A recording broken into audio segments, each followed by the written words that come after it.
இயேசு கிறிஸ்துவின் நாமத்தில் உங்களை யாவரையும் அன்போடு கூட வாழ்த்துகிறேன். இன்றைக்கு நாம் பார்க்க போகிற தலைப்பு கோபத்தை எப்படி மேற்கொள்கிறது. How to overcome anger. வசனம் எபேசியர் 4:26. நீங்கள் கோபம் கொண்டாலும் பாவம் செய்யாதிருங்கள். சூரியன் அஸ்தமிக்கிறதற்கு முன்னாக உங்கள் எரிச்சல் தணிய கடவது. பாருங்க, கோபம் அப்படின்றது எனக்கு எளிதில் கோபம் வரும் அப்படின்றது ஒரு சிலர் பெருமையாக கூட நினைக்கலாம். இல்லை என்றால் எனக்கு அடிக்கடி கோபம் வருது அப்படின்னு சொல்லி ஒரு குற்ற மனப்பான்மைக்குள்ளேயும் போகலாம். ஆனால் இந்த கோபத்தை எப்படி மேற்கொள்கிறது? வேதத்தின் அடிப்படையில் கோபத்தை குறித்து என்ன சொல்லப்பட்டிருக்கிறது? இந்த கோபம் அப்படிங்கிறது பாவம் அல்ல. ஏன்னா வசனம் சொல்கிறது, நீங்கள் கோபம் கொண்டாலும் பாவம் செய்யாதிருங்கள்.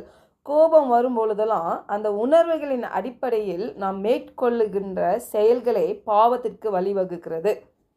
நாம் கோபம் கொள்ளும்போது அந்த உணர்வுகளின் அடிப்படையில் அந்த கோபமான சிந்தனைகளை நம்முடைய சிந்தனைகளில் வைத்திருக்க என்ன ஆகுது, நம்முடைய உணர்வுகள் கோபத்தில் அதிகமாகும் பொழுது அதன் அடிப்படையில் வெளிப்படும் செயல்களை பாவத்திற்கு வழிவகுக்கிறது. அதனால்தான் வசனம் சொல்லிருப்பாங்க, நீங்கள் கோபம் கொண்டாலும் பாவம் செய்யாதிருங்கள். சூரியன் அஸ்தமிக்கிறதுக்கு முன்னாக உங்கள் எரிச்சல் தனிய கடவுது. இல்லாட்டி அடுத்த வசனம் பார்க்குறோம்ல, பிசாசுக்கு இடம் கொடாமல் இருங்கள். உங்கள் கோபம் தனியில்லை அப்படின்னா அது வச்சுக்கிட்டே இருந்தீங்கன்னா அடுத்த ஸ்டேஜ் எப்படின்னா பிசாசுக்கு நீங்கள் இடம் கொடுக்கறதுக்கு ஒரு வழியாக போயிடுன்னு சொல்லி தான் இங்கே கொடுக்கப்பட்டிருக்குது. பாருங்கள், இந்த கோபம் அப்படின்னா 2 வகையான கோபம் இருக்குது பாருங்கள். ஒன்று, தேவனுடைய பரிசுத்தத்தில் நாம் இருக்கும்போது, பக்தியாக இருக்கும்போது நீதி செயல்களுக்கு ஏற்ற ஒரு கோபம் நமக்கு வரும் பாருங்கள். அதான் காட்லி ஆங்கர் என்று சொல்கிறோம் இல்லையா? இதுதான் இயேசு கிறிஸ்து பாருங்கள், ஜெப ஆலயத்துக்கு செல்லும் பொழுது அங்கே ஜெப ஆலயத்தை வியாபார நோக்கில் அந்த செயல்பாட்டு கொண்டிருந்தவர்கள் மேலே என்ன பண்ணுறாரு, அவருக்கு கோபம் வருது அவருக்கு. அப்போது இந்த தேவனுடைய நீதிக்கு ஏற்ற கோபம் நமக்கு நிச்சயம் தேவை இல்லையா? இந்த கோபம் பாவ செயல்களின் மீது, பாவத்தின் மீது இருக்க வேண்டுமே தவிர ஒரு நபர்களின் மீது போகக்கூடாது. இந்த கோபம் மனிதர்கள் மேலே போகக்கூடாதுப்பாங்க. அந்த செயல்களின் மேலே தான் அந்த கோபம் போகணும். இந்த நீதிக்கு ஏற்ற கோபம் அப்படின்னு சொல்லி ஒரு சில வசனங்கள் இருக்குது பாருங்கள். நீதிமொழிகள் 8:13, தீமையை வெறுப்பதை கர்த்தருக்கு பயப்படும் பயம், பெருமையும் அகந்தையையும் தீய வழியையும் புரட்டு வாயையும் நான் வெறுக்கிறேன். பாருங்கள், இந்த பெருமை, அகந்தை, தீய வழி, புரட்டு வாய் இதெல்லாம் ஒரு தேவனுடைய பிள்ளைக்கு இயல்பாகவே வெறுப்பு வரக்கூடிய காரியங்கள் இல்லையா? இந்த இயல்புள்ள நம்ம படைக்கப்படவே இல்லை. தீமையை வெறுக்கிறது ஒரு தீமை மேலே இயல்பாகவே நமக்கு கோபம் வர வேண்டும். அப்படி இல்லைன்னு வச்சுக்கோங்களேன், அந்த தீமை மேலே நம்ம என்ன பண்ணுறோன்னா அதை காம்ப்ரமைஸ் பண்ணிக்கிறோம் இல்லை, அதை ஏற்றுக்கொள்ளுகிறோம். தீமைகளை நம்மளால் ஏற்றுக்கொள்ள முடியாது. தேவனுடைய பிள்ளைகள் எங்கே இருக்கிறார்களோ அவர்கள் அந்த தெய்வ சாயல் நம் கூட இருக்கிறவர்களை மேற்கொள்ளணும் தவிர உலகத்தின் சாயல் நம்மை மேற்கொள்ளக்கூடாது. ஹல்லேலூயா. பாருங்கள், அது நண்பர்களாக இருந்தாலும் சரி, உறவுகளாக இருந்தாலும் சரி, தீமையை வெறுப்பதே கர்த்தருக்கு பயப்படும் பயம். அப்போ எங்கே நம்ம தீமையை அக்செப்ட் பண்ணுறோமோ, ஏற்றுக்கொள்ளுகிறோமோ, இல்லை தீமை இருக்கிற இடத்துல ஒரு நட்புறவை, ஒரு உறவை வைத்து கொள்ளுகிறோமோ, அது தேவனிடமிருந்து நம்மை பிரிக்கக்கூடிய ஒரு இடமாக மாறிவிடும். இந்த தீமை அப்படிங்கிறது ஒரு தீங்கான காரியத்தின் மூலமாகவோ பாவ காரியத்தின் மூலமாகவோ மாத்திரம் இது வருது கிடையாது. இது உலக காரியங்கள் மூலமாக கூட வரும்பாங்க. தேவனுடைய பிள்ளைகளுக்கு சத்தியம் அறிந்திருந்தால்தான் இது நம்மை தேவனிடம் இருந்து பிரிப்பதற்காக வருகிறது என்று கண்டு கொள்ள முடியும். அப்போ தீமையை வெறுப்பதே கர்த்தருக்கு பயப்படும் பயம், பெருமை, அகந்தை, தீய வழி, புரட்டு வாய், மாற்றி மாற்றி பேசுகிறது இல்லை, ஆளை பார்த்து பேசுகிறது, நேரத்துக்கு ஏற்ற மாதிரி பேசுகிற அந்த வாயெல்லாம் நான் வெறுக்கிறேன் என்று சொல்லுகிறார்.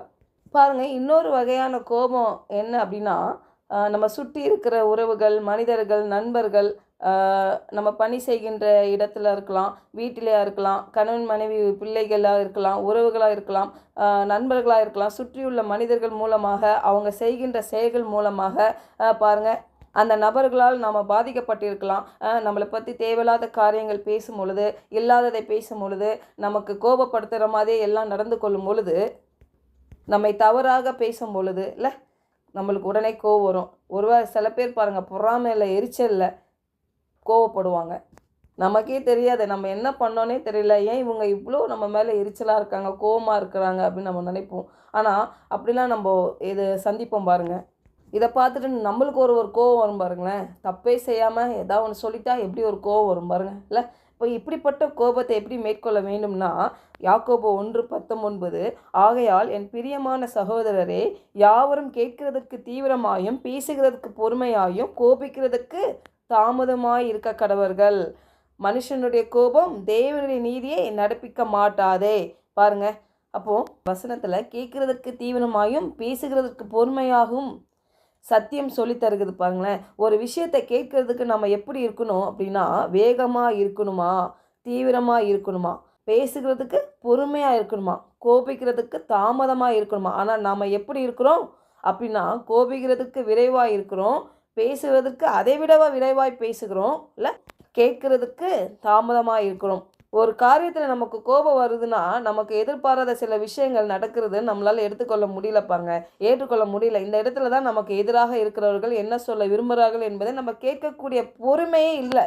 அவங்க என்ன சொல்ல வர்றாங்க, எந்த நிலையில் அவர்கள் செய்தார்கள், எந்த சூழ்நிலையில் அவங்க என்ன சொல்ல வர்றாங்க என்ற கேட்கறதுக்கு பொறுமையே இல்லை பாருங்க.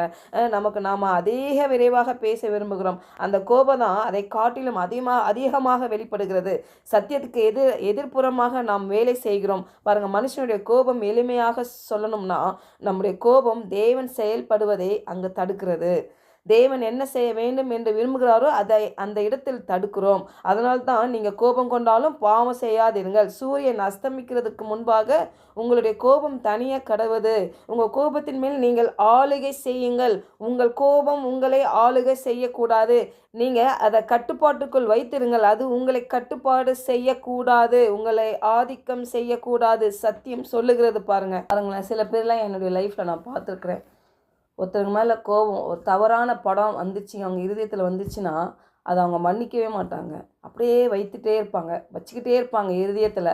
அது ஒரு பகையாகவே மாறும் பாருங்கள். இதுதான் பிசாசுக்கு இடம் கொடுக்கறது. அது பாவமாய் மாறுகிறது. அந்த பாவம் சாபமாய் மாறுகிறது பாருங்கள். இது அநேக குடும்பத்தில் அது இருக்கிறத நம்ம பார்க்குறோம்.